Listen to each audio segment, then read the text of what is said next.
I want to say specifically what I liked from this game was Brock Purdy adjusting to the blitz, and when you get a team that's blitzing almost 85% of the time, and it's definitely trying to throw your timing off, and finding this particular type of quarterback that, seventh round draft. We know the story of Brock Purdy, right? He's every week they challenge him with something different, and every week he's passing the test. That's something that we need to start owning in on. Brock Purdy is starting to become one of those, I don't want to say the E word quarterbacks, but he's creeping Oh, up. He's creeping up in that oh. category, Steph. He's creeping up in that category. On that last note, the E Hmm. word. The E What word. I'm just curious, like what because I feel like a lot of people have different thoughts on what counts as like an elite quarterback. Do you That, guys consider top 10 to be elite? I'm just curious.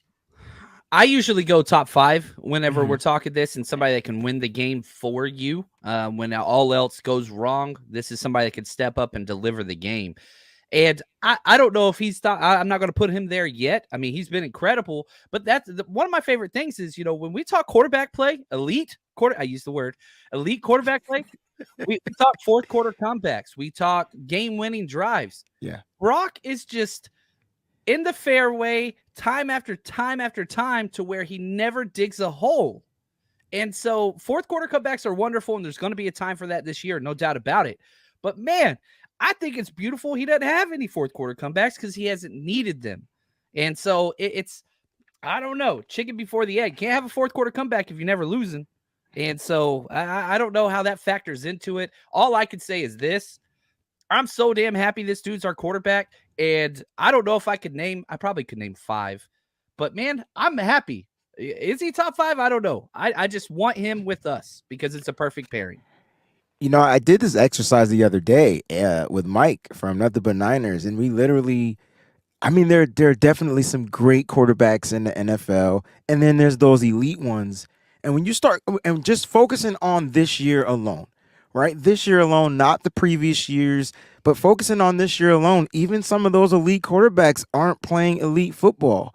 And so, like, Brock Purdy is playing, I don't want to say elite football, but he's playing great. He's playing top notch football. Like, he's not turning the ball over. He's not losing games. He's not even, like John said, he's not even digging himself into some type of a hole to where he has to kind of bring his team back. He's sustaining leads. They're winning games from the sustainability aspect. So why can't that be considered an elite trait? I don't know. I know Brock Purdy doesn't have the typical physical traits of an elite quarterback, but he definitely has the mental traits of an elite quarterback, and he's proven it week in and week out. I know I'm not going to sit there and put him in the top five yet, but if we sat here and went through five quarterbacks, we'll probably have a different five, Yeah. or in a different order. And I feel like Brock is making a case to be in that conversation. The one thing I will say before we jump off this, there are four quarterbacks that have started all three games that have yet to throw an interception. Brock Mm-hmm. is in that. Justin Yep. Herbert, who I Justin think is Herbert, elite of elite. So is Brock. CJ Dobbs. Stroud, Yep, CJ Josh Stroud, the rookie, Dobbs, Josh Dobbs, the guy and we're then playing this week. And there you go. Yeah. so You man, got the that's journeyman. You got the last pick in the draft. You got a top quarterback in the draft, elite, because people put Herbert in the elite, and then you got the rookie. It's crazy. Yeah, it is crazy. I'm not ready to put Purdy in any elite conversation, although I don't think anyone can deny that he has looked great in the limited amount of time that we have seen him. And I agree, Wayne. I think that he does have the elite, like mental characteristics or whatever you want to call it, attributes. Okay, but from what I saw from this game on Thursday, like the most positive takeaway, and you guys actually highlighted a good amount of them. But I do want to start with Purdy because I think what we did see in that one is that he can learn on the fly and correct in game. And I don't know if we really have seen that before from, 49ers quarterback under Kyle Shanahan. What we saw on Thursday, he started off slow, and we have seen those slow starts from Brock before. I think about that game against the Raiders, think about that game against Tampa Bay last year. But I think in all of those games, and one thing that they have in common, not just, getting a lot of blitzes and pressures, is the fact that Purdy can figure out how to beat that, in the course of the game. And so a lot of the times you have quarterbacks who, you got to wait till they get into the film room on Monday after the game, and you're like, okay, this is what went wrong, and then the following week they can improve on that. I haven't seen that from Brock Purdy because he's making the improvements and the adjustments in game. And the other takeaway, I think, is that Kyle trusts him. Brock Purdy threw the ball 37 times despite the slow start, despite being blitzed nearly 80% of the times. Kyle Shanahan trusts this man with his life, I think. And, for that reason, I trust Brock Purdy as well, because he's been able to answer the bell every point. Speaking of Bell, Ronnie Bell, that's a good segue right there, man. I just got to get a clap for myself. That's impressive. That was nice. Ronnie Bell is a dog. Like, he looked good. And I know Brandon Ayuk was out. Ideally, Ronnie Bell isn't playing a ton of snaps because that would mean that someone else is out. But I do feel like he's good enough, and he has evaded the rookie doghouse, that he's gonna make a case to get on the field a little more often as time goes on, I think. And he just looks like he belongs. And we saw some great blocking from him right out the gate. He's a 49ers wide receiver through and through already. He didn't need to go through his little like bumps and bruises and Kyle getting mad at him. He looks good. And, props to him. His first NFL catch is also his first touchdown. I thought that was a great play too. And so he's looked great. That's another takeaway. And Kinlaw, for me, we talked about the depth, right? The depth of this team and how we saw some of those guys step up on that game on Thursday. Kinlaw was no different. He was one of those guys. And through 3 games, he's been making an impact on this defense.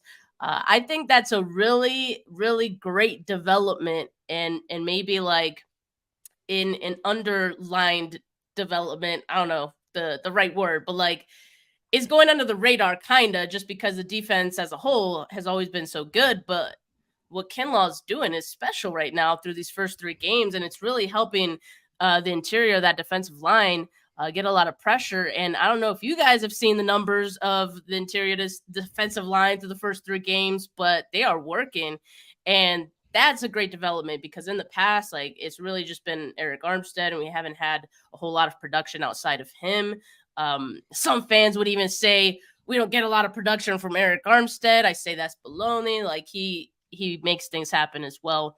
But Kinlaw, I think, is really stepping up, and I hope he stays healthy for the whole year, man, because if this is what he looks like when he's healthy, the league's in trouble. The league's in trouble. And then lastly, I just want to say Debo, if you put the ball in his hands at a time where it feels like, oh, this game is just a little too close for my liking, he's gonna flip that momentum for you, and he's gonna make a game-changing play. Just with the physicality that he plays with, the mentality, he'd be making guys miss. He'd be running through guys. So I love that about Debo, and I love this team. There's a lot of good things to feel good about if you're a 49ers fan right now. I think, just real quick, I want to leave room for Wayne to talk some Ronnie Bell, because he's been championing. Is that a word? Maybe that's a word now. We'll go with it. Yeah. So I'm going to leave him with the whole Ronnie Bell talk, but I want to talk about Debo, and just this dude has 0 drops through 3 weeks. That's always been his thing. And so the elevation of his game, turning a weakness into a strength. How many like contested tough catches has Debo made so far this year? Obviously the yak and the broken tackles, that's who he has been. But I think Debo and just elevating everything about his game is huge. He earned that captain patch. He earned the captain vote, and it's showing on the field. Shout out to Kinlaw, 24 snaps a game, which is perfect for him. But Wayne, tell me about Ronnie Bell, man, because you have been on this train as a Michigan guy. You're a Ronnie Bell truther. Yeah, I mean, listen, Steph summed it up in one word: dog, right? And this is what I knew you were going to get, a dog Steph, I don't know if you got a chance to talk to him or meet him at the Senior Bowl, but I mean, his whole persona was amazing just having that interview with him. And I just kept figuring out, how can the Niners get this kid on the team? Like from that moment on, because I just knew from watching the way he made plays on the collegiate field without a typical quarterback. Like they were using 2 to 3 different quarterbacks his last year there, and it was going to be tough for him to like creep up. You saw at the Senior Bowl, he wasn't getting targeted much. They were going to Tank Dell and all the other guys, right? Jaden Reed and all those other guys that you see. And now he comes to the 49ers and he kind of like finds a way to fit in and blend in. And I think it started with the fact that he was willing and able to do whatever it is they asked him to do. I think that's where it started. And so, you want me to play special teams, coach? All right, cool. I'm out here. You want me to return? Cool. I'll return. You want me to return this too? Cool. Oh, you need me to go down there and cool. Blocking? I'll figure it out. And you remember earlier in the preseason, earlier in the offseason, you heard Brandon Ayuk say, hey, man, once this kid gets the blocking, Debo, once this kid gets the blocking down pack, oh, man, he's going to make strides. This sums up Ronnie Bell right here. Kyle Shanahan was asked a question about Ronnie Bell. Does he still have to go out there and do more to earn a spot here or earn a place in the line? He said, absolutely not. He already did that. Like, Kyle just shut it down. He already did it. 7th round pick, already did. And that just lets you know how great the 49ers are in evaluating talent, especially now. We talked about why these coaches and why the general manager was extended. It's because they're finding gems with other people are passing over. What's that treasure thing? One man's treasure. I don't know that jump, but you know what I'm trying to say. Someone you know else's what trash is you get what I'm saying. treasure. And what I'm saying is everybody kept passing over this kid. The Niners get him, and now look what they're doing with him. They have the ability to allow him to develop because they already have stables in the wide receiving room. So when he's asked to, and when his number is called, when his bell is rung, hold up. See what I did there? When his bell is rung, he gets out there and he answers the bell. Ronnie Bell.